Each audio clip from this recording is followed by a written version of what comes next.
guys, question is 136. For what value of n the nth term of 2 APs, तो 2 AP given है, AP1 है मेरे पास 63, 65, 67 and so on, और AP2 है मेरे पास 3, 10, 17 and so on are equal.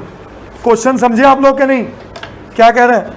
कहता for what value of n, n की कौन सी वैल्यू दोनों केस में हो, so that the nth term of both the APs are equal.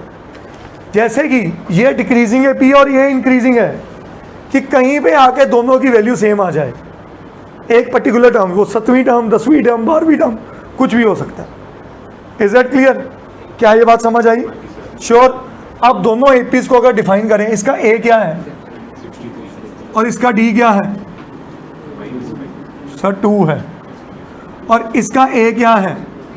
जब भी दो एपीज आए, ए को स्मॉल से रिप्रेजेंट करो और ए को कैपिटल से। इसका कैपिटल ए लिख देते हैं, क्या है, और इसका डी क्या है? श्योर। अब according to question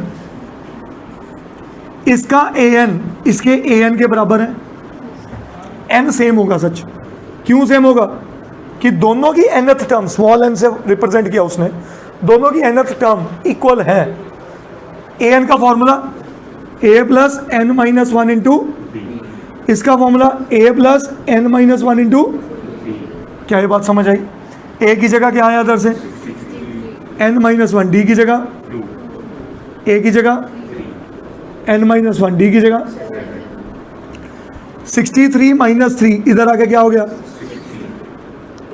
2n minus 2, ठीक है, 3 खत्म हो चुका है। 7n माइनस, हाँ जी बेटा, 60 माइनस 2 58, ये 7 इधर आके क्या हो गया? 7n minus 58 plus 7 65, 7n minus 2n, तो n क्या आया? 13। सो इसका मतलब क्या है? इन दोनों एपी की 13th टर्म सेम होगी। Is that clear? तो आंसर क्या हुआ? For what value of n the nth term of 2 APs are same, for n is equal to 13 the 2 APs are having same an। Is this clear? करिए note.